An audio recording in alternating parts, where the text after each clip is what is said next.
전제로 포도주 3분의 1 흰을 들여 여호와 앞에 향기롭게 할 것이요. 아멘. 이번 주에 이 샬라흐 레하의 말씀을 통해서 하나님께서는 우리를 먼저 앞서서 하나님 나라를 향해서 보내는 이 정탐꾼들로서 보내신다고 말씀을 하십니다. 그래서 우리는 이 땅 가운데서 아직 이루어지지 않고 완성되지 않은 하나님의 나라를 먼저 살아가는 사람들입니다. 그래야 증언을 하지 않겠습니까? 세상 가운데 이런 나라가 있습니다, 이런 세상이 될 것입니다 라고 하는 그 증언을 하기 위해서는 그냥 이 증언이라고 하는 것은 자신이 그것을 겪어야지 증언을 할 수가 있는 것이지, 그냥 거기에 대해서 그럴지도 모릅니다 라고 하는 것은 힘이 없겠죠. 근데 우리가 그곳을 먼저 살아가고 그 땅에 먼저 들어가서 그것을 예비할 자들로 하나님께서 우리를 부르셨다고 말씀을 하시고 있습니다. 그래서 모든 복음서에 공이 나타나는 주의 길을 예비하는 사람, 곧 세례 요한의 그 어떤 영적인 정체성은 곧 다시 오실 주님을 예비하는 교회에게 있는 것이죠. 그러니까 교회는 광야에서 외치는 자의 소리로서 주의 오실 길을 평탄하게 하기 위해서는 그 안에 모든 부정한 것들, 죽음, 사체, 돌 이런 것들을 치우는 자들이 되어야 되는 것인데요. 그래서 어떻게 치우느냐? 외치는 자의 소리로서 그것을 치운다라고 말씀을 하고 있습니다. 그 외치는 자의 소리는 몇 가지가 있죠. 기도하는 자이고요, 하나님께 그걸 부르짖어서 기도하는 자이고요, 그리고 또한 축복하고요, 그리고 선포하고, 이러한 모든 외치는 것을 통해서 우리가 이 그리스도 예수와의 다시 오실 그 길을 예비하는 자들로서 하나님께서는 우리를 이 땅 가운데 정탐꾼으로 보내십니다. 정탐꾼들이 그 대표자들이거든요. 그래서 먼저 가서 그것을 보는 이 12명의 정탐꾼들에 의해서 그 민족의 명운이 바뀌게 되는 것이죠. 우리는 그런 사명이 우리 가운데 있는 것이고요.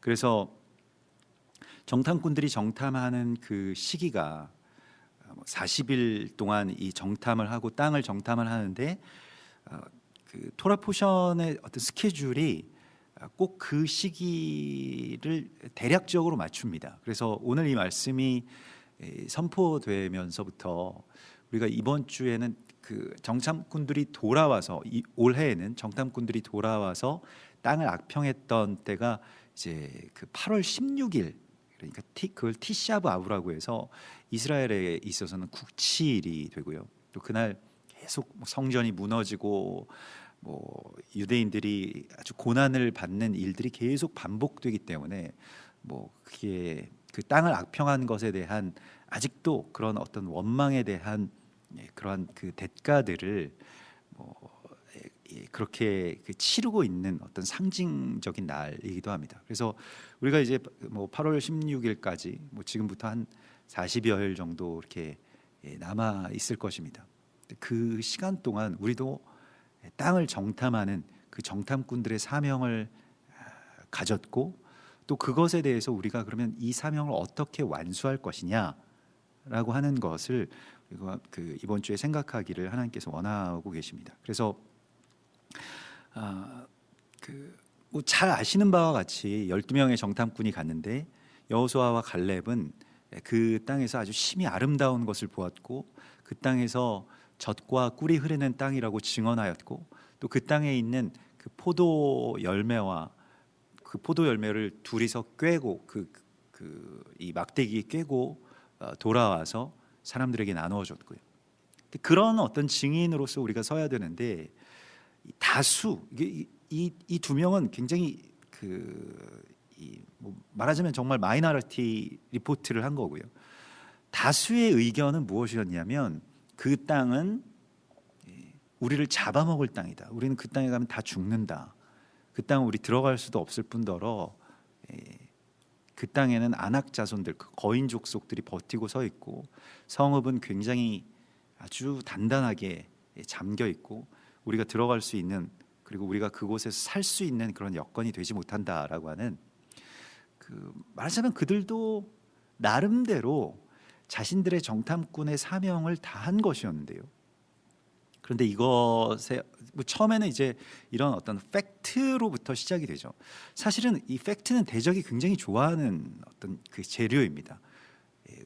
사실 팩트여야 속일 수 있을 거 아닙니까? 그래서 팩트를 가지고 속이지 사단이 뭐 처음부터 거짓을 가지고 이 사람을 속이지 않습니다. 그것은 굉장히 그 쉽게 우리가 분별할 수 있겠죠. 근데 사실을 가지고 이렇게 속이기 때문에요. 사실과 이 진실은 다른 것입니다. 그러니까 우리의 눈에 보이는 것으로 사단은 현혹하기 때문에 눈에 보이는 것, 또 귀에 들리는 것 이런 것을 계속 믿으면서 이제 그러면 그걸 믿는다라고 하는 것은 사실 자기 자신의 어떤 이 인지를 믿는 것인데요. 사실 우리는 그런 것을 믿지는 않죠. 하나님의 뜻을 또 하나님의 계획을 믿는 것이죠. 그래서 자기가 어떤 예상이 되고 통제가 가능한 시간들을 우리가 살아가는 것이 아니고 사실 하나님께서 주신 그 시간을 향해서 우리가 그저 순복하면서 한 걸음 한 걸음 나아가는 것인데 사실 우리가 지난주에 이 그 베아 알로테카라고 하는 말씀을 통해서 성전에 등불을 켜라고 말씀하시잖아요. 성소 안에 등불을 켜는 것이 어떤 것이라고 말씀하십니까? 불을 켜는 게 중요한 게 아니라 사실은 다른 곳을 향해서 비치던 불을 끄는 게 문제였거든요. 그래서 성전에서 이 성소에서 불을 켤 때에는 등불을 켤 때에는 앞을 향해서 켜라. 그러면 뒤를 향해서 또 주변을 향해서 키던 그러한 그 빛들을 다 잘라내다. 앞을 향하다라고 하는 것은 다른 곳을 향해서 비추던 빛을 잘라낸다라고 하는 이건 그 할례를 말하는 것이고요.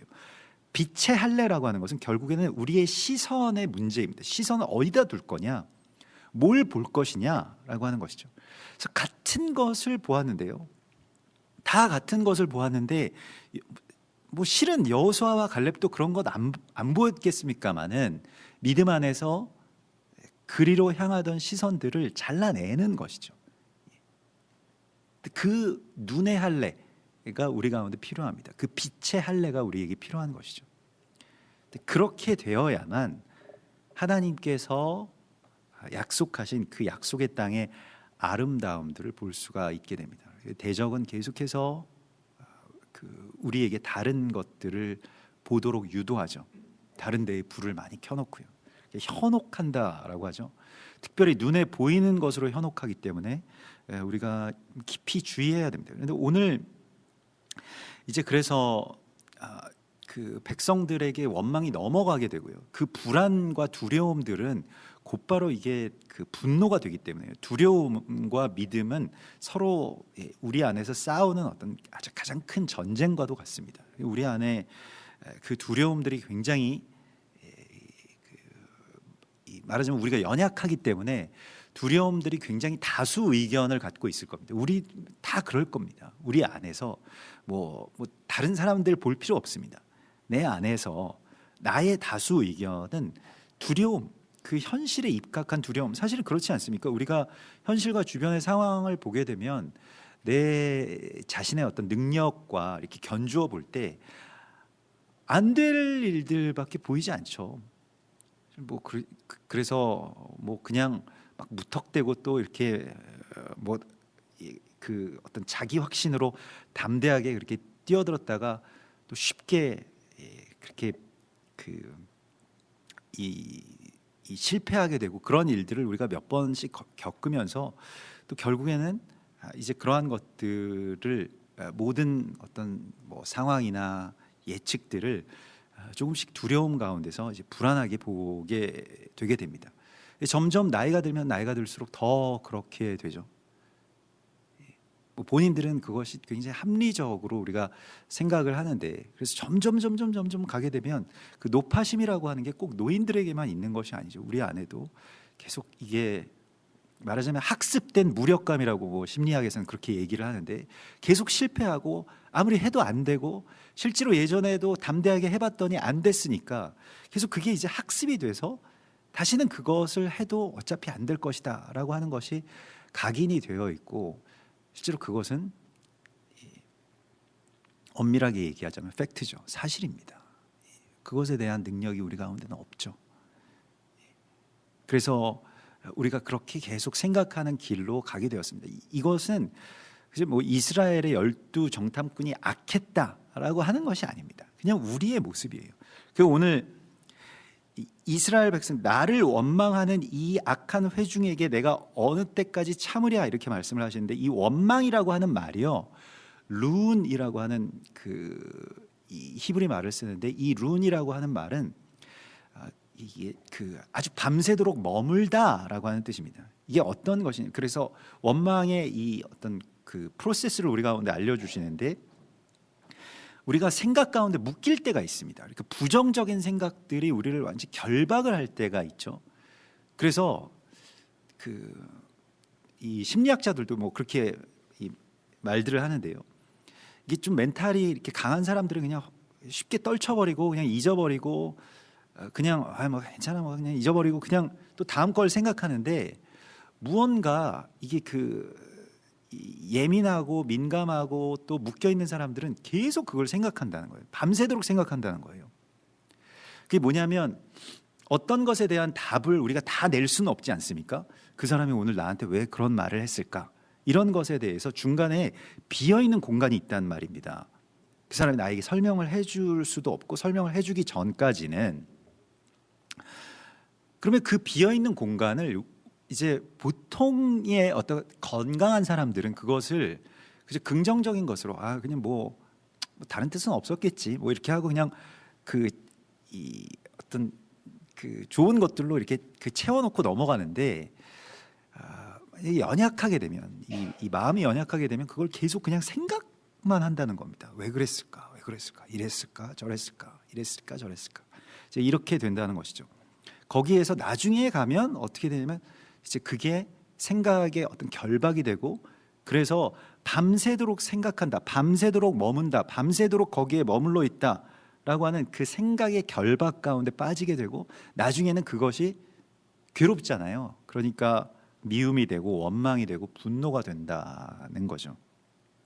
그래서 우리가 이 뒤에 지나간 일들은 잊어버릴 수 있는 능력을 달라고 주님 앞에 기도해야 됩니다. 이것이 우리의 이 마음과 생각의 건강함이기 때문에 그렇습니다. 그리고 좀 이 뭔가 이렇게 채워지지 않는 부분들에는 다 그냥 그저 감사와 또 하나님께 맡기는 어떤 신뢰로 그것을 이렇게 채워 넣어야 되겠죠. 빌립보서 3장 13절에 형제들아 나는 아직 내가 잡은 줄로 여기지 아니하고 오직 한 일 곧 뒤에 있는 것은 잊어버리고 앞에 있는 것을 잡으려고 표대를 향하여 그리스도 예수 안에서 하나님이 위에서 부르신 부름의 상을 위하여 달려가노라. 그 뒤에 뭐 지나갔던 일들에 대해서 그렇게 많이 생각할 필요가 없다라고 하는 것입니다. 그래서 지나간 일은 잊어버려라. 또 잃어버린 일들은 또 잊어버려라. 계속해서 하나님께서 우리 가운데 주신 굉장히 귀한 선물이 있거든요. 이 망각이라고 하는 것이요. 그래서 다 우리가 잊게 되는 것이죠. 나의 어떤 힘든, 또 나를 힘들게 한, 또 내가 힘들게 된 그런 생각들을 그냥 잊어버릴 수 있게 해달라고. 그 마음을 툴툴 털어버려야지. 거기에 계속 묶여 있으면 해결도 되지 않을 뿐더러 계속 그것에 머물러 있게 되면 원망이 나오게 되는 것이죠. 원망이 나오게 되면 문제는 그냥 내 안에 원망이 갇혀 있는 게 아니라 그게 저주로 변해서 누군가를 저주하게 되고, 지금 이스라엘 백성들은 땅을 저주하죠. 그리고 땅을 저주하면서 사람을 저주하고, 모세와 아론이 우리를 이렇게 애굽 땅에서 데려 나와서 죽을 곳이 없어서 그곳에 가서 죽게 하느냐, 매장지가 없어서 애굽에, 뭐 이런 식으로 이제 말을 하게 되죠. 그리고 하나님을 원망하게 되고요. 결과적으로는 굉장히 사실 우리가 염려하고 또 그 생각 가운데 밤새도록 묶여 있는다라고 하는 것은 굉장히 위험한 상태가 되었다는 것입니다. 여기서 조금 더 가면 결국 이 이스라엘 백성들처럼 광야에서 그냥 뺑뺑 돌다가 소멸되게 되는 거예요. 하나님 나라로 들어갈 수가 없게 되는 바로 그 지점입니다. 하나님이 가장 싫어하시는 것을 지금 보여주시고 있습니다. 사람이 무슨 뭐 죄를 저지르거나 좀 뭐 실수하거나 넘어지거나 이런 것에 대해서는 하나님께서 그냥 불쌍히 여기시지만, 이런 것을 하나님에 대해서 완전하게 원망하고 하나님 없이 이 모든 일들을 생각하는 것은 하나님이 오늘 내가 싫어하면 어떻게 되는지를 보여주시겠다고 말씀을 하십니다. 굉장히 우리가 두렵고 떨리는 마음으로 이 말씀을 보아야 되는데요. 하나님이 싫어하시는 것은 우리가 생각하는 어떤 기준과는 좀 많이 다릅니다. 그래서 하나님께서 가장 싫어하시는 것, 이스라엘 백성들의 어떤 이 출애굽 여정 가운데에서 분기점이 되는, 우리도 지금 이 1년에 그 365일을 이제 그 절반으로 나누면 딱 그 절반, 이 반환점에 지금 우리가 있거든요. 그래서 이 날수로는 365 나누기 2 하면 몇이 됩니까? 제가 산수를 잘 못해가지고 아무튼 그 날에 지금 우리가 딱 와 있거든요. 오늘이 바로 그런 날입니다. 오늘 내일 이렇게 되는데 이스라엘 백성들은 이 반환점을 돌질 못한 거예요. 그리고 대부분의 우리도 매번 하나님의 나라 이 목전에서 원망함으로 말미암아서 그것을 넘어가지 못하게 됩니다. 대적이 다 심어놓죠. 그렇게. 누가복음 12장 25절에서도 예수께서 이렇게 말씀하십니다. 너희 중에 누가 염려함으로 그 키를 한 자나 더 할 수 있느냐. 그렇게 생각한다고 해서, 그렇게 번민한다고 해서, 그렇게 하루 종일 그 생각에 묶여 있는다고 해서 답이 있냐. 그런즉 가장 작은 일도 하지 못하면서 어찌 다른 일들을 염려하느냐. 그래서 주께서 이렇게 말씀을 하십니다. 적은 무리여 무서워 말라. 너희 아버지께서 그 나라를 너희에게 주시기를 기뻐하시느니라. 오늘 오늘 오전에 우리가 나눈 말씀 속에서도 만일 여호와께서 우리를 기뻐하시면 우리를 그 땅으로 들이실 것이다라고 이렇게 말씀을 하십니다. 조건은 단 한 가지입니다. 하나님이 기뻐하시느냐, 그렇지 않느냐. 하나님이 기뻐하시는 일을 하면 하나님이 도와주십니다.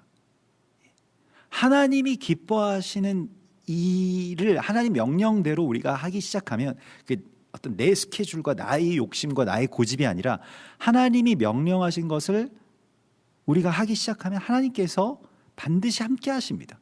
근데 그 한 가지의 조건이에요. 하나님 기뻐하시는 것.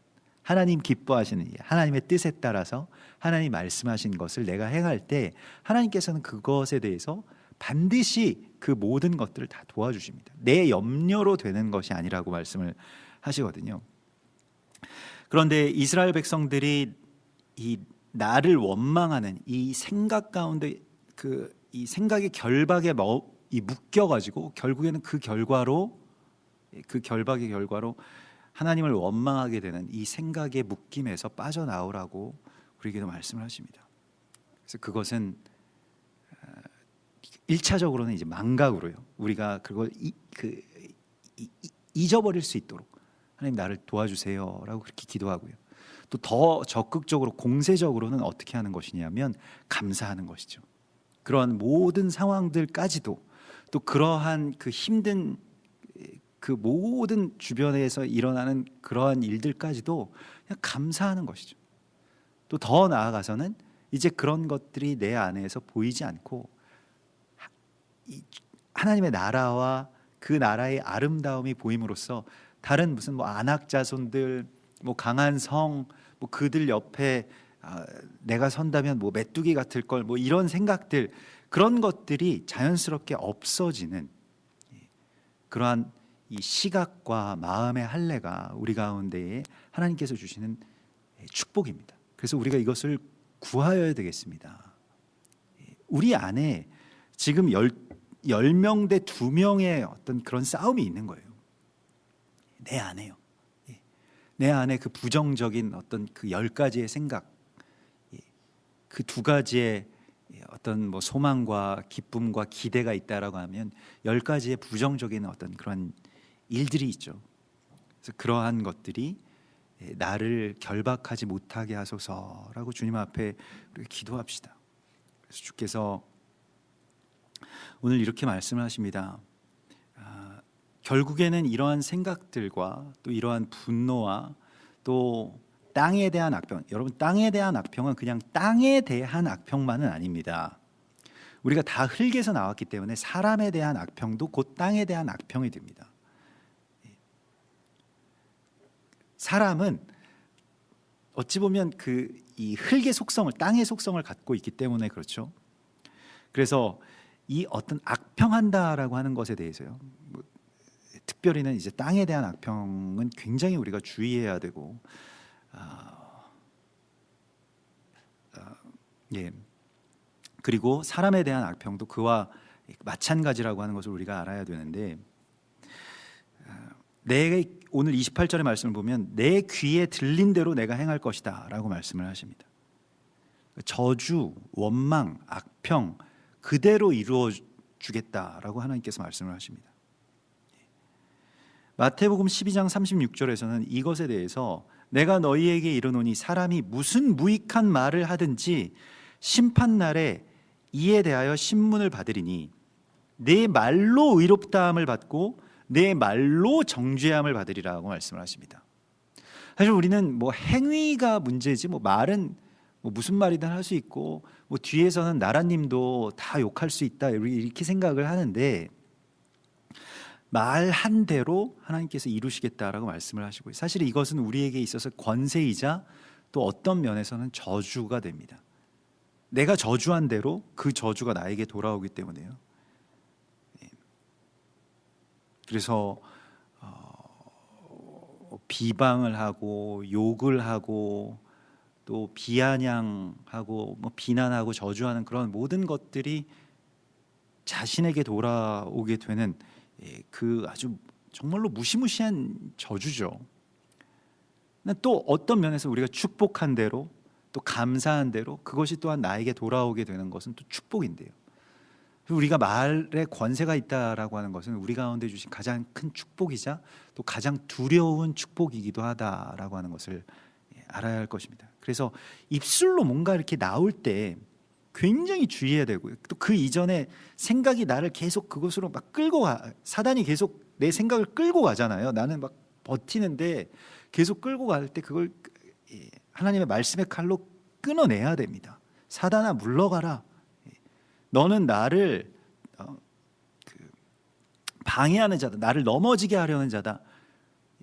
예수님께서 어떻게 하십니까? 베드로가 그렇게 그것에 그 십자가는 그런 거 아닙니다라고 그렇게 말할 때에 그렇게 다 끊어버리시잖아요. 우리에게도 그런 권세가 있는 거예요. 그래서 말씀으로 그걸 빨리빨리 끊어버려야 됩니다.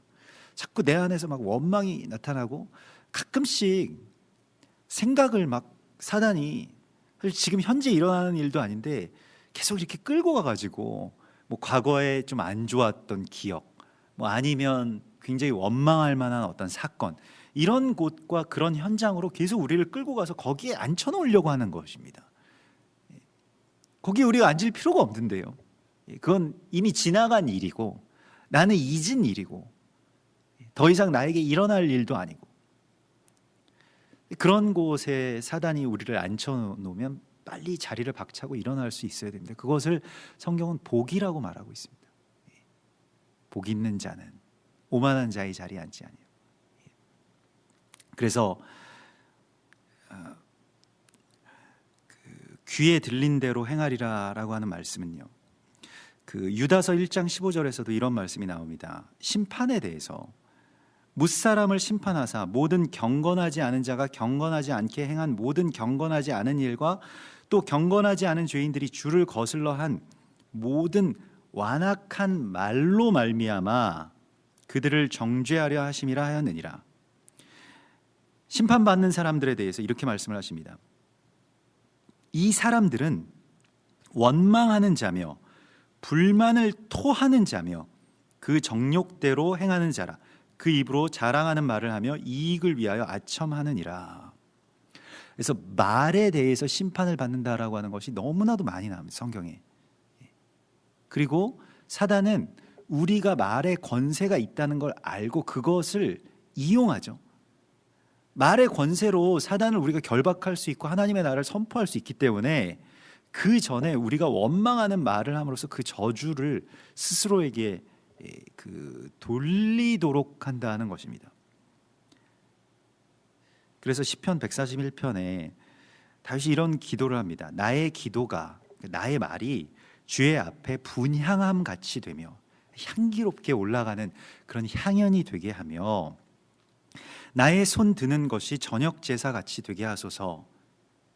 그러면서 이런 기도를 하죠. 여호와여, 내 입에 파수꾼을 세우시고 내 입술의 문을 지키소서. 내 입에 파수꾼을 세워달라고요. 성령께서 우리를 도와주실 것입니다.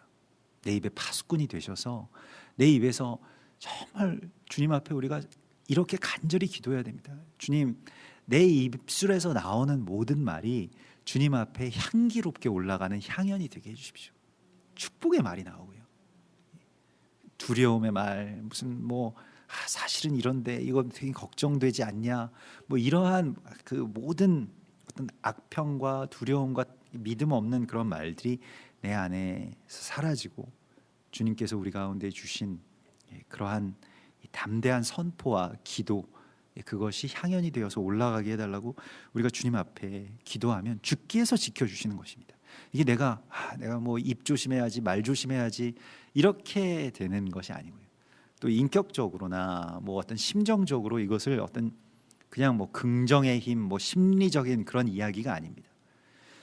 오늘 우리가 오전에도 나누었는데, 그러나 내 종 갈렙은 그 마음이 그들과 달라서, 여기서 마음이 다르다라고 할 때에 이게 이 루아흐 말레라고 하는 말, 이 히브리 문장을 썼는데 그것은 다르게 번역하면 성령에 충만해서라고 하는 뜻이 됩니다. 그러니까 그냥 마음이 다르다라고 하는 것과는 조금 그 차이가 있는데, 이 루아흐라고 하는 것은 성령을 말하는 것이기 때문에 하나님의 영이 그 안에 가득 차서 온전히 나를 따랐은즉, 그래서 이게 이 루아흐 말레 이렇게 되는데, 성령을 따라서 살게 되면 말이 자연스럽게 지켜지게 되는 것이죠. 그래서 성령의 충만을 우리가 또한 구하여야 됩니다. 성령님께 자꾸 자리를 내어드리고요, 성령이 기뻐하시는 일을 하고, 그래서 우리에게 하나님께서 지금 어떤 사명을 주셨는지 먼저 가면서, 여러 가지 일이 있을 수 있겠죠. 사실은 한 80%는 안 좋은 일일 수도 있을 겁니다. 한 20% 정도만 아름답고 좋고 기쁜 그러한 이 열매와 그런 젖과 꿀이 흐르는 땅의 아름다움을 볼 수 있을지도 모르겠습니다. 그러면 우리가 그걸 종합해서 생각해 보면 다 좋은데 하나만 안 좋아도 우리는 다 안 좋다라고 이렇게 얘기하기 마련인데, 사실은 그 좋은 거 한 2가지, 그리고 안 좋은 거 한 10가지 이렇게 된다라고 하면 안 좋다고 우리 말할 겁니다. 그러나 좋은 거 2가지를 볼 수 있게 되는, 그리고 나머지 것은 볼 수 없게 되는 그런, 어떻게 보면 세상적으로는 좀 어리숙한 사람일 수도 있겠습니다만, 그것의 복을 우리가 좀 받아야 됩니다. 그래서 좀 그렇게 하나님 앞에서나 또 세상에서나 그냥 하나님의 지혜로 말미암아 살아가는 그 일종의 아주 선한 어리숙함, 더 지혜로운 어리숙함이라고 하면 더 좋을까요? 좀 그렇게 되고 싶다라고 하는 고백을 하나님 앞에 드렸으면 좋겠습니다. 예전에 또 오래된 영화죠.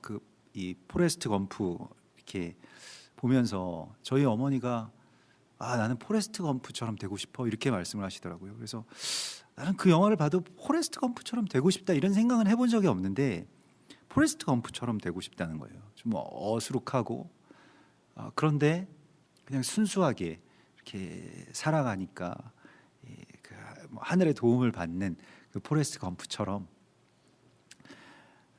그렇게 하나님 앞에서 나도 좀 어리숙하고 그냥 잘 모르고 그냥 사람들한테 당하는 것 같고 그냥 세상에서 어떻게 살아갈까 이런 생각이 들 정도로 그냥 어리숙한, 그러나 우직하게 앞만 보고 달리는 그러한 사람이 되고 싶다고, 그때도 연세가 있으실 때인데도 나는 그런 사람이 되고 싶다 이런 말씀을 하시는 것이 굉장히 좀 새롭게 느껴지더라고요. 나도 어떤 사람이 되고 싶다라고 하는 생각을 할 수가 있겠구나, 이런 생각을 했던 기억이 나는데요.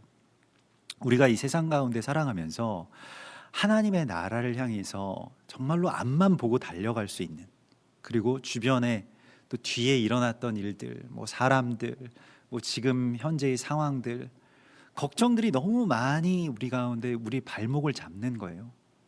돈이 없어서 어떡하나, 건강 때문에 어떡하나, 자녀들 때문에 어떡하나, 주변 뭐 환경 때문에 어떡하나, 나라 때문에 어떡하나, 무슨 뭐 정권 때문에 어떡하나, 외교 때문에 어떡하나, 지구 온난화 때문에 어떡하나. 저도 오늘 아침에 뭐 그 오존층 파괴 이런 얘기를 보면서 실제로 지구가 오존층 때문에 멸망할 수도 있겠구나 이런 생각이 들더라고요. 많은 사람들이 뭐 핵무기, 뭐 전쟁, 뭐 이런 것들을 하는데 오존층은 정말로 도깨비 같이 이게 뭐 꼭 도심에서 막 이렇게 막 매연 가스가 많은 곳에 그 오존이 넘어오는 게 아니라 가끔씩 이렇게 공기 좋은 곳에 오히려 오존이 막 들어와 가지고 사람들을 막 파괴하고, 그리고 어떻게 파괴되는지도 모르는데 수명이 계속해서 몇 년씩 계속 단축된다는 거예요. 그래서 소리 없이 그냥 다 죽을 수도 있겠구나 이런 생각을 하게 됐거든요. 오존층까지 걱정을 하니까 그럼 뭐 어떻게 살겠습니까? 보이지도 않고, 미세먼지는 그래도 뭐 비싼 마스크라도 쓰면 좀 차단할 수 있다고 해도 오존층은 마스크를 써도 차단이 안 됩니다. 그냥 죽는 거예요. 그냥 뭐 다른 대책이 없습니다. 계속 원망하다가 죽겠죠. 뭐 나라가 뭐 이렇게 돼가지고 뭐 중국 때문에 뭐 우리가 그러나 우리가 하나님 안에서 살게 되면 우리 이거 뭐 뒤에도 좀 같이 다시 말씀드리겠습니다만은 그러한 모든 것들이 그냥 다 이제 감사함과 소망으로 바뀌게 되는 거예요. 그런 이유가 있습니다.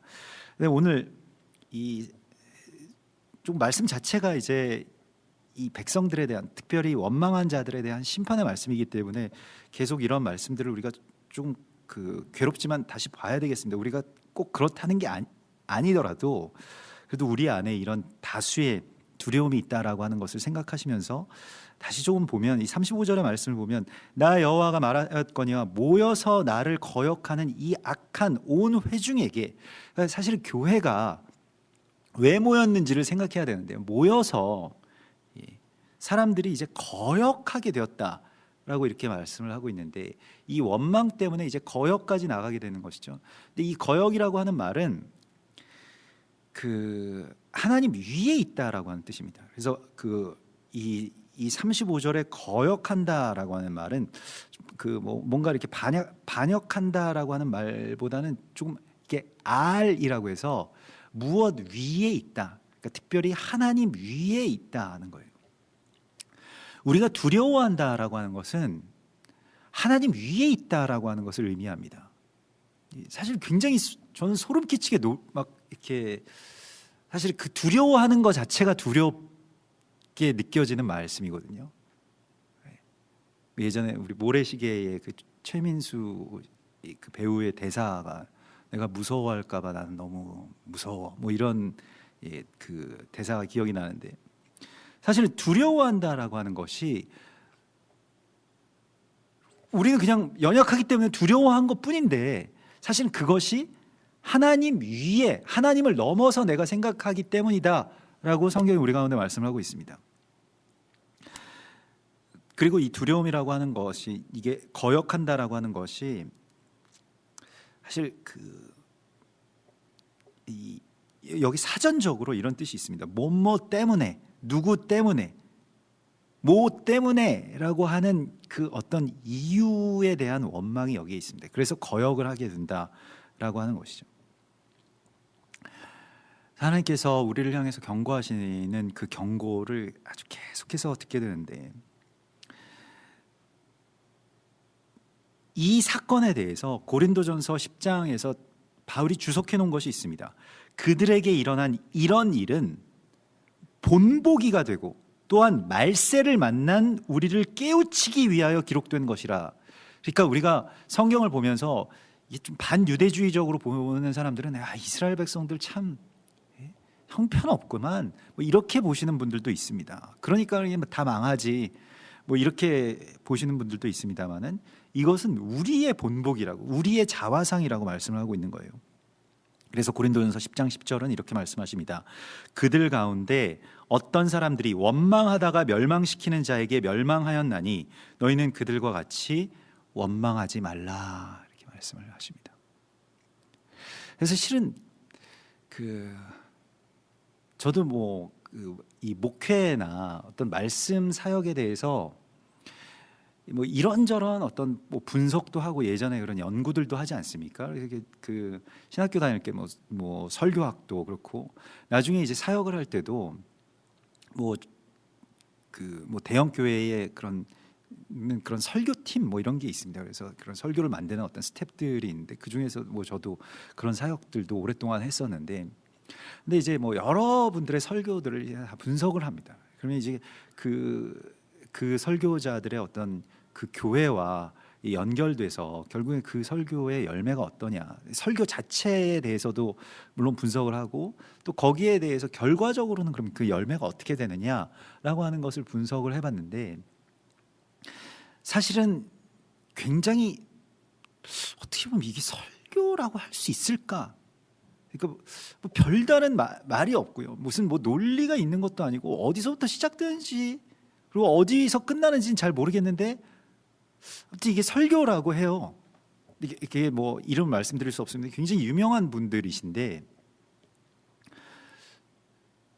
근데 이게 좋은 설교라는 겁니다. 그래서 저는 처음에 생각할 때 이게 설교라고 하는 것은 기승전결이 있고 좀 논리적이고 또 뭔가 어떤 새로운 깨우침이 있고 가르침이 있고 이렇게 돼야 된다고 생각하는데, 이 설교문을 아무리 읽어봐도 이게 무슨 나라면 이런 설교는 안 하겠다 이런 생각이 들 정도로, 제가 그때 아주 파릿파릿한 학생이었을 때도 그렇게 생각될 정도로 아주 좀 교만한 생각으로, 지금 생각하면 굉장히 교만한 생각이 좀 우습게 보이는 그런 그 말씀이라고 할까요? 어떻게 이런 설교를 하지? 근데 문제는 뭐냐면 결과적으로 그 설교를 5년, 10년, 20년 들은 성도들이 그것 때문에 잘하고 그것 때문에 평안하고 또 그것으로 말미암아서 살아간다라고 하는 것이었습니다. 그래서 뭐가 있냐 그러면 여기에 논리도 없고 무슨 신학도 없고 별거 없는 것 같은데 그럼 여기에 뭐가 있는 거냐라고 하는 것을 다 공통적으로 추려 보았더니 거기에는 축복이 있고요, 거기에는 감사가 있습니다. 그리고 평안과 위로의 말이 있었어요. 뭘 막 분석해가지고 이래서는 안 됩니다, 이렇게 해야 됩니다, 이런 게 아니라 하나님께 감사하고 축복하고, 그래서 어디서 들어왔는지 모르는데 어디로 가는지도 모르는데 아무튼 항상 감사한 거예요. 그리고 항상 기뻐하고 축복하고. 꼭 논리적일 필요 없습니다. 이유라고 하는 것을 우리가 다 찾아내서 거기에 대해서 다 합의가 되고 그렇게 행동하고 이게 어떤 수학적으로 되는 일이 아니더라는 것이죠.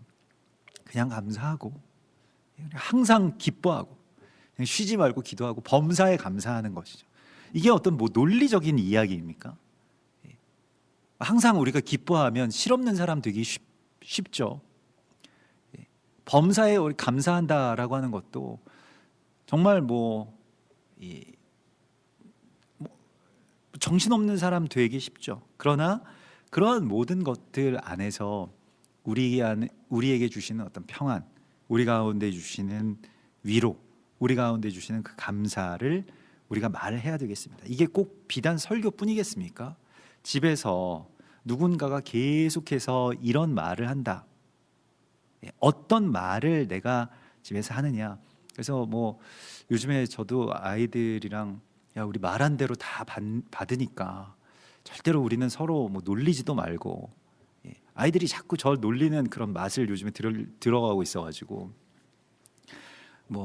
아빠 놀리는 그런 재미도 있잖아요. 근데 처음에는 그냥 허허허허 하다가 아니 아빠 놀리는 게 이게 좋은 거 아니다. 그래서 앞으로는 이제 놀리지 말자. 그래서 그 아버지를 이렇게 놀리다가 저주를 받은 그런 그 이야기들을 이제 같이 이렇게 좀 나눴더니 아이들이 또 겁을 먹더라고요. 그래가지고 잘 안 놀리기 시작했는데, 또 우리가 원망하거나 아니면 비난하거나 또 온갖 악의에 찬 어떤 이런 이 말들이 내 안에서 나가는 것은 일종의 사단이 우리를 기만해서 하는 그러한 일들이고, 우리가 이걸 하기 위해서 모인 게 아닙니다.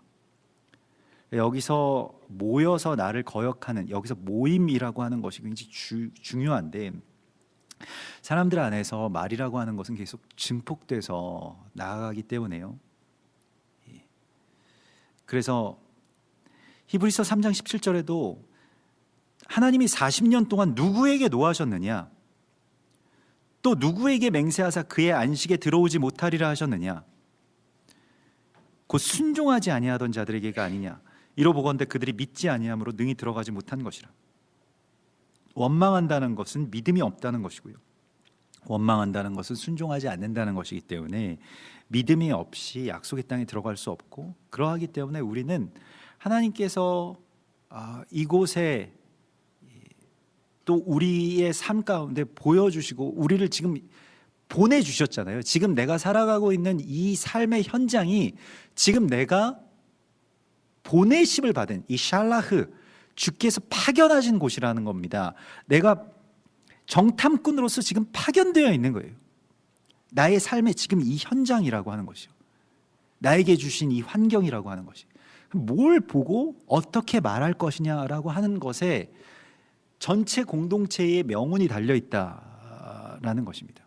그리고 이걸 위해서 우리가 모여 있는데 어떻게 말할 것이냐라고 하는 것에 대해서요, 오늘 계속해서 두 명의 이 소망을 우리 가운데 보여주십니다. 그래서 그 땅을 정탐하러 갔던 사람 중에서 오직 눈의 아들 여호수아와 여분네의 아들 갈렙은 생존하니라 계속 나오는데요, 여호수아와 갈렙은 그냥 자기들 이름만 쓰이지 않고 대부분의 경우에 여호수아는 눈의 아들이라고 하는 말을 쓰고요. 이게 사실은 히브리인들은 따로 그 패밀리 네임이 없기 때문에 그냥 누구의 아들 누구 이렇게 부르는 경우가 풀네임입니다. 그러니까 성을 쓰자면 누구 아들 누구라고 이렇게 쓰긴 하는데, 그런데 성경에서는 많이 생략하기도 하거든요. 그냥 뭐 모세가, 뭐 아론이, 뭐 이렇게 이야기를 하기도 하는데, 항상 이 여호수아와 갈렙은 눈의 아들 여호수아와 여분네의 아들 갈렙 이렇게 나온다는 겁니다. 그래서 그게 어떤 의미가 있어요.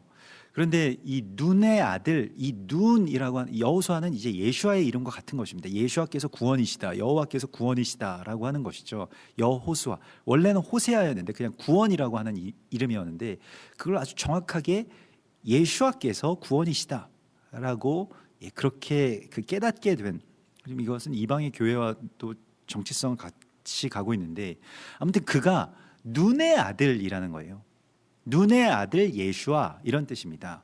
그러면 눈이라고 하는 것은 어떤 새싹을 말하는 거예요. 그래서 새싹이 돋아난다라고 하는 그런 뜻입니다. 이게 영속한다라고 하는 뜻인데요, 그러니까 예수아의 영속, 우리가 이렇게 볼 수가 있겠습니다. 예수님의, 다른 말로 예수님의 부활이라는 거예요.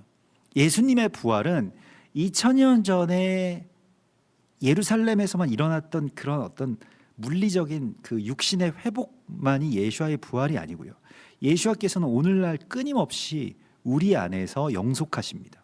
이것을 우리가 알아야 됩니다. 예수아의 영속이라고 하는 것은 내 주변의 어떤 환경들이 변화되는 것으로만 일어나는 것이 아니라 예수아의 부활 생명이 내 안에서 새싹처럼 일어난다는 거예요. 그래서 우리는 눈의 아들 예수아, 곧 그리스도인으로서 살게 되는 것입니다. 예수아를 믿는 사람들일 뿐만이 아니라 예수님의 그 현현으로서, 예수아의 그것을 다른 말로는 작은 예수아라고 이야기할 수 있겠죠. 우리가 그 예수아로서 이 땅 가운데에 살아가는 그 생명, 그것을 하나님께서 우리 가운데 열어주신 것입니다. 성령이 괜히 임하시는 게 아니에요. 우리 안에 성령이 임하시는 이유가 있습니다. 성령이 거하시는 전이 된다라고 하는 것은 그런 의미입니다. 예수아의 영속, 주님이 다시 내 안에서 나타나시는 것이요. 스가랴서 6장 12절에 이런 말씀이 나오죠. 말하여 이르기를 만군의 여호와께서 이같이 말씀하시되 보라 싹이라 이름하는 사람이 자기 곳에서 돋아나서 여호와의 전을 건축하리라. 싹, 새싹, 작고 연약하지만 영생의 예표가 되는 그 싹, 지극히 작은 자, 그가 바로 예수와의 사람들, 곧 그리스도인이라고 불리워지는 우리들인 것입니다. 그래서 우리는 이 땅 가운데서 예수님의 실체를 먼저 살아가는 것이에요. 이것이 정탐한다라고 하는 것의 참된 의미일 것입니다. 예수님은 아무것도 이루어지지 않은, 어쩌면 가장 최악의 시대, 하나님의 아들을 못 박아서 십자가에 못 박아서 죽일 수 있는 그 시대와 그 지역에 사셨습니다. 그럼에도 불구하고 예수님은 살아있는 동안 하나님의 나라를 사셨죠. 굉장히 놀라운 사건이죠. 가는 곳마다 사람들이 자신을 조롱하고 미워하고 돌을 던지려고 하고 밀쳐서 절벽에서 떨어뜨리려고 하는 그런 곳에서 사셨어요. 가장 살기가 등등한, 가장 자기 의견이 많고 정치적으로 불안해서, 오늘날도 우리 한국 사회처럼 정치적으로 굉장히 많은 어떤 그런 이해관계와 역학관계 안에서 그 불안하면 사람들의 의견이 많이 올라오잖아요. 그런 시대에 살아가고 있었습니다. 그래서 저마다 다 혁명가가 되려고 하고 저마다 다 나라를 전복시키려고 하고 그런 시대에 살아가고 있으셨습니다. 그게 다 의다라고 생각하는 자기의가 충만한 그런 시대에 예수께서는 그곳에서 하나의 미랄이 되어서 죽으심으로써 다시 그리스도인이라고 하는 우리를 싹 틔워내신 것이죠. 우리도 마찬가지입니다. 우리가 눈의 아들 여호수아라고 하는 것을 잘 알아야 됩니다. 그래서 계속 우리의 소멸로 말미암아서 그냥 끝나는 이야기가 아니고 무엇인가가 다시 태어날 것이다 라고 하는 소망이 생기는 것이죠. 한 알의 밀이 땅에 떨어져 죽으면 많은 열매를 맺느니라, 이렇게 말씀하시잖아요. 그러니까 죽음이라고 하는 것도 사실 우리가 살아가면서 최악은 죽기밖에 더하겠냐 그런 말도 하잖아요. 근데 그 죽음이라고 하는 것도 결국 그리스도 예수와의 영속을 위해서 나의 죽음이 그렇게 쓰인다라고 한다면 그것은 값진 것이죠. 우리의 소멸로 말미암아서 또 하나의 어떤 생명이 그렇게 낳게 되는 것이기 때문에, 그렇게 되면 이 세계관 가운데 우리가 있으면 눈의 아들 여호수아로서 이 땅 가운데 살게 되면요, 예수와의 영속이 내 안에서, 또한 나의 삶을 통해서 또 나의 죽음을 통해서 이 땅 가운데서 일어나게 되는 그 부활의 생명을 우리가 살아가게 되는 것입니다. 그리고 또한 여분네의 아들 갈렙이라고 나오죠. 갈렙이라고 하는 말은 이 케레브, 곧 이 아주 충성되고 또 자신의 비천함을 개의치 않는 그 개라고 하는 뜻입니다. 나는 당신의 개와 같은, 강아지와 같은 그러한 종입니다라고 할 때 자신을 가장 주인 앞에서 낮춰 부를 때, 그러니까 무엇이든 나에게 말씀하세요. 그러면 내가 다 순종하겠습니다라고 하는 그 결단의 고백이 이 갈렙이라고 하는 이름 속에 있습니다. 그리고 이 충성된 종의 어떤 상징인 이 갈렙은 누구의 아들이냐면 여분네의 아들, 곧 여분네라고 하는 것은 그가 준비될 것이다, 혹은 그가 준비할 것이다 라고도 말을 할 수가 있겠습니다. 다시 오실 주에 대한, 메시아에 대한 갈망과 기다림, 그것으로 말미암아서 준비하는 것, 우리가 주님의 시간을 준비하기 위해서 우리가 그러한 사명에 대해서 더 깊이 깨닫고 거기에 우리가 충성해야 됩니다. 지금 나의 행복을 위해서 사는 게 아니라는 거예요. 그건 별거 아닌 겁니다. 내가 이 땅에서 돈이 좀 많아서 뭘 더 누리고 살든 더 베풀고 살든, 아니면 좀 하나님께서 나에게 주신 그 삶의 어떤 그런 질곡 속에서 때로 고난 받으면서 살든지 간에 그리스도 예수와의 남은 고난이 나의 삶 가운데 있나 보다라고 생각하면서 살아가면 되는 것이죠. 대를 이어서 저주받는 이 이스라엘 백성들과 대를 이어서 하나님의 나라를 유업으로 받는 이 두 사람의 이야기를 우리 가운데 극명하게 보여주십니다. 여호수아는 눈의 아들이기 때문에 여호수아가 될 수 있었던 것이고요, 갈렙도 역시 여분네의 아들이기 때문에 갈렙이었던 것이죠. 한 사람이 그냥 자기 한 사람일 수 없고 그것이 항상 대를 이어서 이렇게 어떻게 보면 이 토라에서는 계속해서 그래서 그 아버지와 아들 그 세대와 세대의 연합 그러니까 그 부모와 그 자녀 그렇게 이 한 팀을 한 사람으로 보기도 합니다. 그런 어떤 이 가치관을 우리 가운데 보여주시는데요. 그래서 그냥 사람이 개인이 아니고 그 세대와 세대의 어떤 결과라고 하는 것을 대를 이어서 지금 합력하여서 선을 이루는 이 모습을 보여줍니다. 그래서 메시아의 구원과 그의 오심을 예비함을 갈망하였던 그 두 아들들이 또 이와 같이 하나님의 나라에 그 영원히 들어갈 수 있게 되는 그리고 가장 중요한 주님의 사람들이 되는 모습을 우리에게 보여주시고 있고요. 이스라엘 백성들이 이 소식을 알게 되는데 여기에서도 또 불순종해서 그럼 지금 당장 올라가겠습니다. 지금이라도 당장 올라가겠습니다. 하나님 허락하시지 않았는데도 그냥 자기들 나름대로 올라가서 또 굉장히 많은 숫자가 여기서 패퇴하고 죽죠. 그들이 그래도 산 꼭대기로 올라갔고 하나님이 멈추라고 하실 때는 또 멈출 수가 있어야 되는데 이게 여기서 갑자기 우리는 긍정의 힘이야 이제는 올라가자 뭐 이렇게 해서 또 갑자기 또 용기를 내 가지고 다 올라갔다는 겁니다. 근데 여호와의 언약궤와 모세는 진영을 떠나지 않고요. 아말렉인과 산간지대에 거주하는 가나안인이 내려와 그들을 무찌르고 호르마까지 이르렀더라. 그래서 이 남쪽 경계까지 다 쫓겨나게 되고요. 그리고 이스라엘 백성들은 이제 이 세대가 다 끝날 때까지 이 악평한 세대가 다 없어질 때까지 들어가지 못하게 됩니다. 이 세대의 범죄라고 하는 것에 대해서 우리가 이것이 이 자녀들에게까지 영향을 미치고 그래서 그 하나님의 나라에 들어갈 수 없게 되는 이 이야기가 걱정과 두려움 거기서 나오는 원망과 분노에서부터 기인했다라고 하는 것은 오늘날을 살아가는 우리에게 있어서 정말로 많은 메시지를 줍니다. 악을 악으로 갚지 말고요. 선으로 악을 갚고 원망하지 말고 계속해서 축복하고 감사하는 그러한 말을 우리의 입술에서 향기와 같이 내라고 말씀을 하십니다.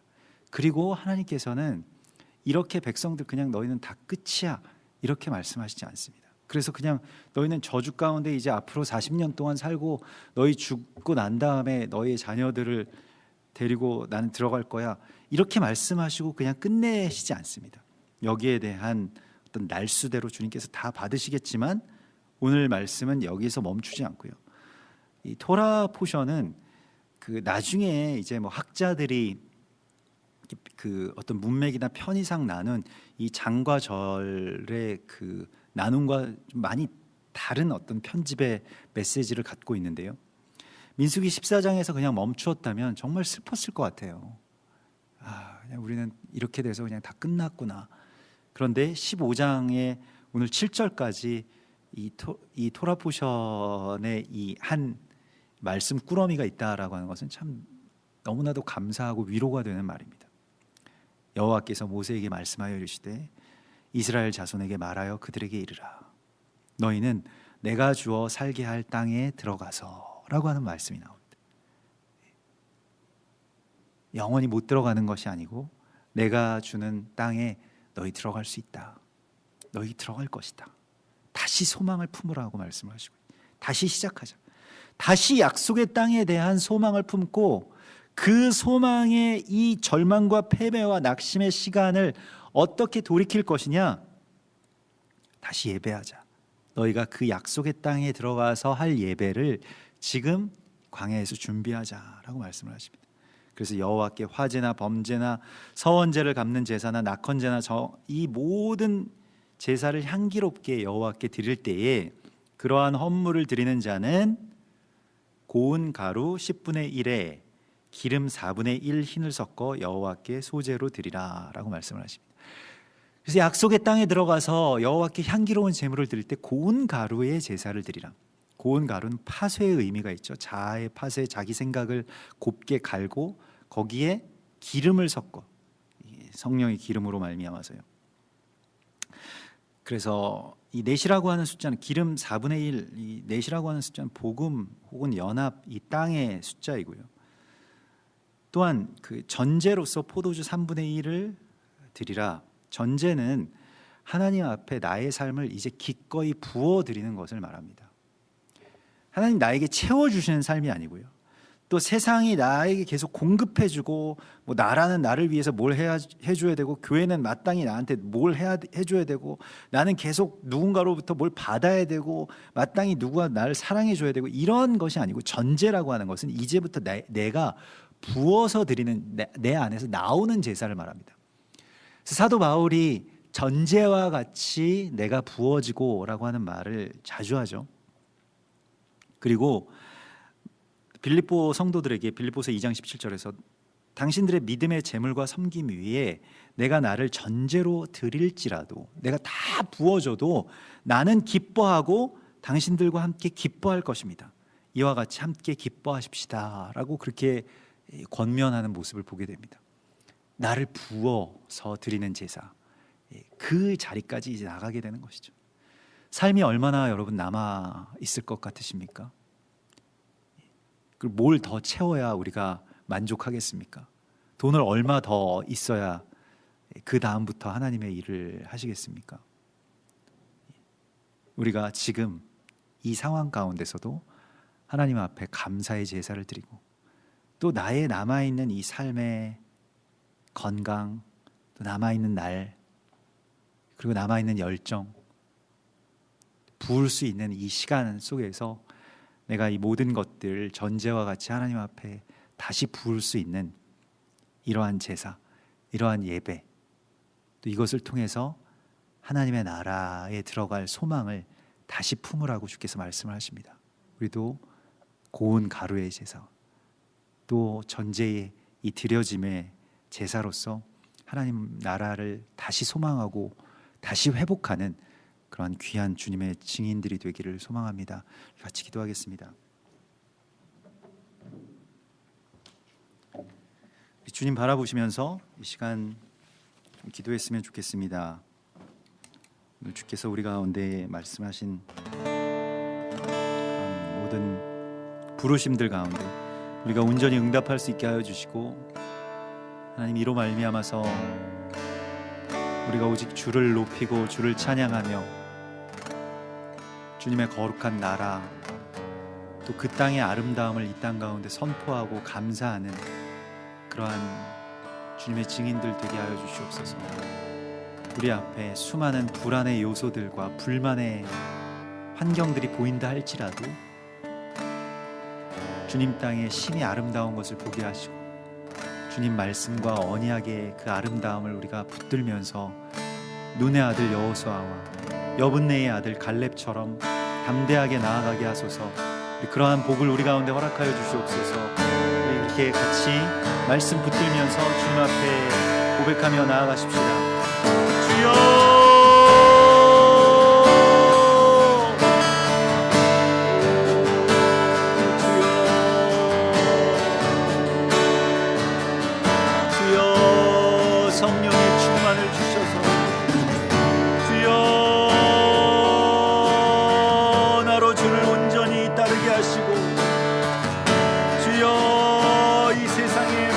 다르게 하시고 오직 성령의 뜻을 따라 나아갈 수 있도록 인도하여 주시옵소서.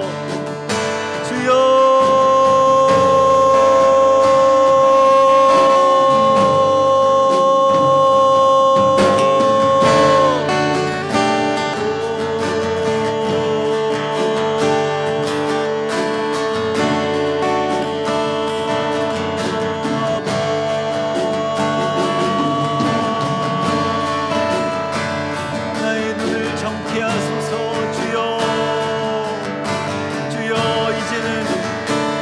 약속의 아름다움을 보게 하시고 그 땅의 아름다움을 바라볼 수 있는 눈을 열어주시옵소서.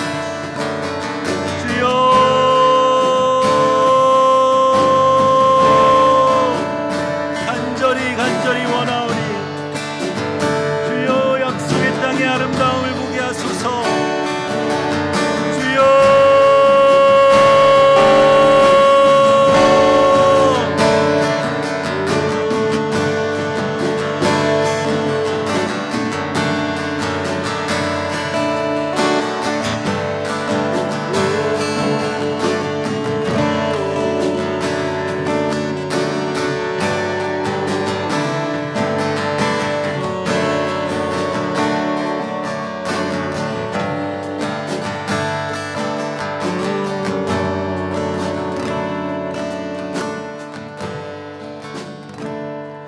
우리 이 시간에는 이 땅의 교회를 위해서, 이 한국 교회를 위해서, 또 한국 교회의 지도자들과 또 성도들을 위해서 이 시간 기도하십시다. 우리가 땅을 악평하는 그러한 정탐꾼이 아니라 약속의 땅을 바라보고 또 주님이 이루실 그 땅과 그 새 하늘과 새 땅을 증언하는 자들이 되게 해달라고 이 시간에 같이 기도하고, 그렇게 제단에서 다시 땅을 향한 위로와 축복이 흘러 넘치게 하여 주시고, 모든 원망의 말과 또 악평과 또 비방과 정죄와 비아냥거리는 그러한 말들이 우리 안에서 그쳐지게 하여 주시고, 우리의 선포가 그대로 이 땅에 현실이 될 것입니다. 그러한 그 권세를 우리가 부여받은 주님의 중보자들로서, 주님의 예언자들로서 이 땅을 축복하는, 나라를 축복하는, 그리고 이 민족을 축복하는 그러한 도구로서 설 수 있게 해달라고, 한국교회가 다시 일어나서 주의 말씀을 대언하고 증언하는 자들 되게 하소서. 같이 기도하십시다. 주여!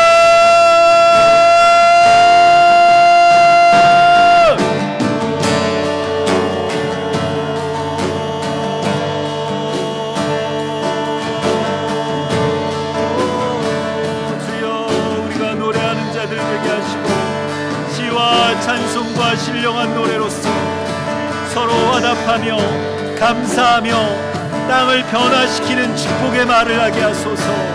주여,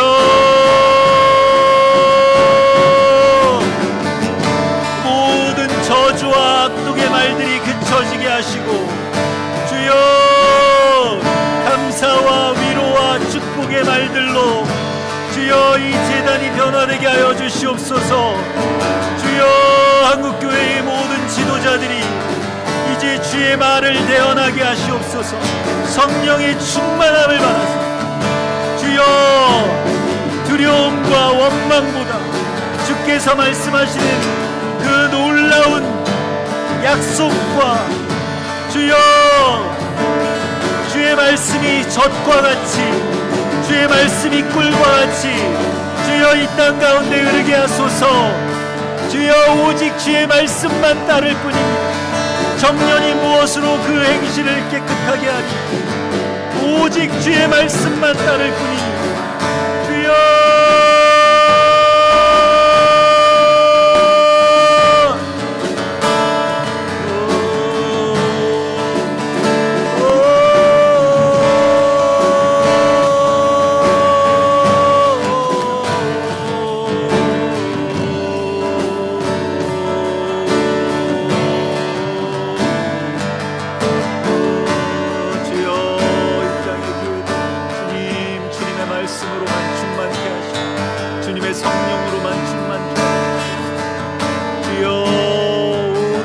악의에 찬 말들을 버리고 온갖 비방과 주여 혐의를 우리가 거두어드리고, 주여 덕을 세우는 말을 하게 하시고, 덕을 세우는 예언을 하게 하시고, 덕을 세우는 기도를 하게 하소서. 주여, 우리가 스스로 지혜 있는 체하는 자들 되지 않게 하시고, 오직 주의 뜻에 따라서 주여 묵묵하고 우직하게 순복하는 주의 자녀들 되게 하소서. 주여,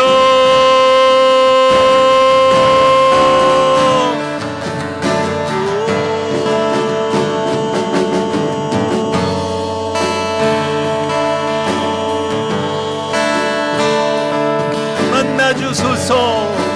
주여,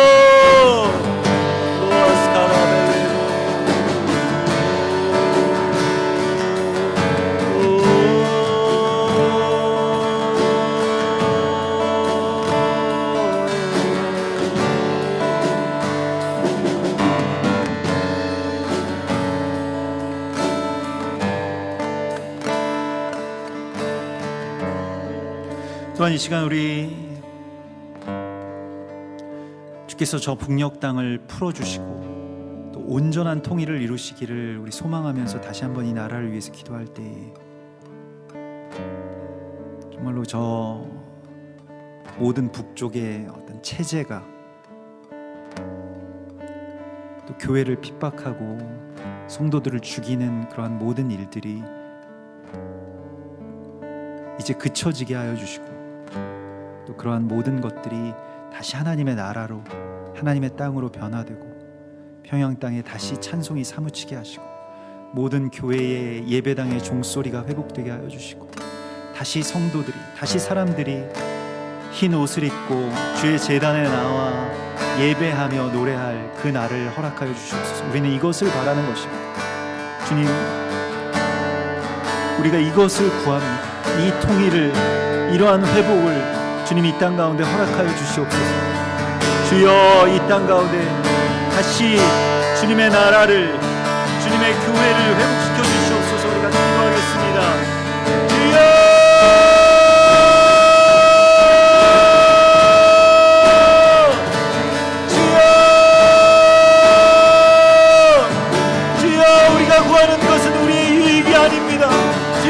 구하는 것은 우리의 경제의 평안함이 아닙니다. 주여, 우리가 그 어떤 대가를 치르고서라도 주여 저 북녘 땅이 다시 회복되게 하시고, 주여 이 땅이 다시 정케 되는 역사가 일어나기를 구합니다. 주님, 이 일을 주님께서 이루시기까지 주님 쉬지 마시고, 주여 우리가 거짓된 평화에 주님 머무르지 않게 하소서. 주의 나라를 향해서 우리가 주와 함께 달려가리이다. 주님, 온전한 회복을 허락하여 주시옵소서. 온전한 통일을 허락하여 주시옵소서. 주여, 저 악한 것과 우리가 공존하지 않겠습니다. 주님, 저 악한 것을 그저 인정하며 살아가지 않겠습니다. 주님, 그 모든 교회를 핍박하며 하나님을 대신하고 아버지 하나님을 대신하려고 했던 모든 적그리스도의 정권이 무너지게 하시고, 하나님의 나라가 주여 이 땅 가운데 온전하게 서게 하여 주시옵소서. 주님, 그 온전한 통일이 이루어지기 전까지 주여 멈추지 마시옵소서. 주여, 그저 멈추어지는 이 통일의 이야기가 우리의 꿈이 아님을 주님 앞에 고백합니다. 주여,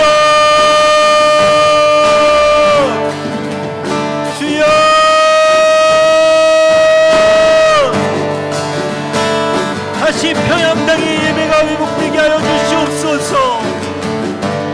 다시 이 땅의 교회들의 종소리가 울려 퍼지게 하여 주시옵소서.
주여, 우리 마지막 때에 주께서 우리 가운데 먼저 나아가 주의 길을 예비하라고 하셨사오니, 우리가 약속의 땅을 바라볼 수 있는, 그 약속의 땅의 아름다움을 볼 수 있는 눈을 우리 가운데 다시 허락하여 주시옵소서. 우리의 입술로 그것을 증언하는 자들 되게 하여 주시고, 그리스도 예수께서 다시 태어나시는 새싹과 같이 우리가 이 땅에서 다시 돋아나게 하시고, 또 새싹이라고 이름을 받은 주의 성도들이 주의 길을 예비하고 주님의 몸을 다시 이룰 수 있도록 인도하여 주시옵소서. 또한 우리의 충성됨을 통해서 주의 나라가 준비되게 하여 주시고, 이것을 위하여서 교회가, 또 이 땅의 제단들이 충성하게 하시고 또 부르짖어 기도할 때 주님 우리에게 다시 예배의 소망을 주시고 우리가 고운 가루의 소재와 같이 또 전제와 같이 주님 앞에 온전하게 드려지게 하여 주시옵소서. 이러한 예배의 회복과 또한 이 땅의 소망을 우리를 통해서 또 이 땅의 주의 남은 자들을 통해서 이루실 주님을 신뢰하고 기대합니다. 비록 더딜지라도 주께서 쉬지 않으시고 또 우리를 위해서 일하시는 것을 믿습니다. 주님 이 모든 일들을 주께서 이루시고 저 북녘 땅의 회복을 주님 이루어 주시옵소서. 우리가 그저 이러한 상황 안에서 머물기를 원치 않사오니 주님의 온전한 회복을 위해서 앞으로 더 나아가기를 원합니다. 주님께서 이루시옵소서. 거룩하신 예수와 메시아의 이름으로 감사하며 기도드리옵나이다. 아멘. 하늘에 계신 우리 아버지시여, 이름이 거룩히 여김을 받으시오며 나라의 임하옵시며 뜻이 하늘에서 이룬 것 같이 땅에서도 이루어지이다. 오늘날 우리에게 일용할 양식을 주옵시고 우리가 우리에게 죄 지은 자를 사하여 준 것 같이 우리 죄를 사하여 주옵시고 우리를 시험에 들게 하지 마옵시며 다만 악에서 구하옵소서. 대개 나라와 권세와 영광이 아버지께 영원히 있사옵나이다. 아멘.